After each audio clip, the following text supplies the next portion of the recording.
Have you ever wondered why some foods are sour, but, say, a bar of soap feels all slippery? Well, it's not random. It's actually a sign of this hidden chemical showdown that's happening all around us, all the time.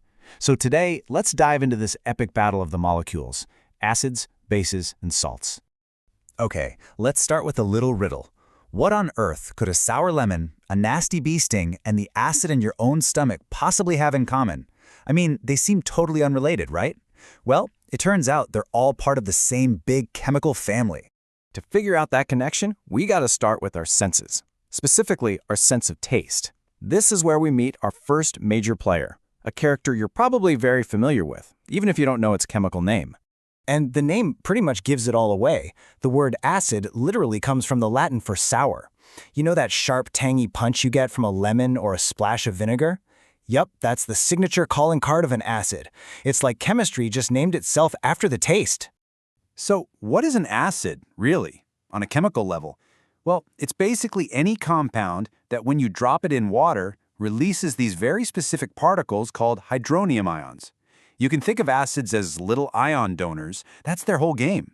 And you find them everywhere. We're talking citric acid in oranges and lemons, lactic acid in sour milk, heck, even the formic acid that makes a bee sting hurt so much. They're all doing that exact same chemical trick. So this isn't some abstract thing from a lab, it's literally right there in your fridge. Of course, every great story needs an opposite force, a rival. So, it's time to meet the chemical opposite of an acid, the base. So if acids are sour, bases are bitter. Think about the taste of baking soda. Not exactly pleasant, right?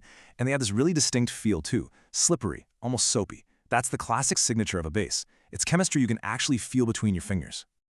All right, so we've got our two opponents. One is sour and corrosive. The other is bitter and soapy. Let's put them in the ring, head to head, and see just how different their playbooks really are. Just look at this breakdown. They are perfect opposites. Sour versus bitter. Corrosive versus soapy. And even in that classic chemistry experiment with litmus paper, they do the exact opposite thing. Acids turn it red, bases turn it blue. They couldn't be more different. And here's the scientific reason why they're opposites. The very definition of a base is all about what it does to an acid. Its whole chemical mission in life is to go after those ions from an acid. It's the ultimate neutralizer. So, if you've got this constant push and pull between acidic and basic, how do you keep score, right? How do you measure just how strong each side is? Well, for that, we need a special kind of scoreboard. Let's call it the ultimate scoreboard for this chemical showdown, the pH scale. This is how scientists everywhere measure the power of acids and bases. The scale runs from 0 all the way up to 14. As you can see here, anything below a 7 is considered acidic, and the lower the number, the stronger the acid. Anything above a 7 is basic or alkaline, with the power increasing as you go up. And right there in the middle, at a perfect 7, is neutral. Think pure water. Now, here's a really important thing to get. The pH scale isn't like a ruler. Each whole number is a 10-fold jump in strength. So a pH of 1 isn't just a little bit stronger than a pH of 2, it is 10 times more acidic. It's a logarithmic scale, which lets it cover this huge range of chemical power with just a few simple numbers. And let's put some real-world numbers on this. The gastric juice in your stomach? That's way down there at a pH of 1 or 2, incredibly acidic. Pure water is our neutral champion at 7. And a bar of soap, a classic base, is up around a 9 or 10. Seeing these everyday examples really makes the scale click, doesn't it? Okay, so we know what acids are, what bases are, and how to measure their power. Now for the main event. What happens when these two chemical opposites finally get together? It's not so much a fight to the death, it's actually something way more creative. So, when you mix an acid and a base, what happens? You get this reaction called neutralization. They cancel each other out. But what do they make in the process? They create a salt. Now hold on, don't just think of the salt you put on your food. In chemistry, a salt is the name for any compound you get when the hydrogen from an acid gets replaced. It's the physical evidence of a chemical truce. And there are different kinds of truces, so to speak. Sometimes, like you see in the top reaction here, all of an acid's replaceable hydrogen gets swapped out. We call that a complete replacement. But other times, only some of it gets swapped, a partial replacement, and that little difference is super important.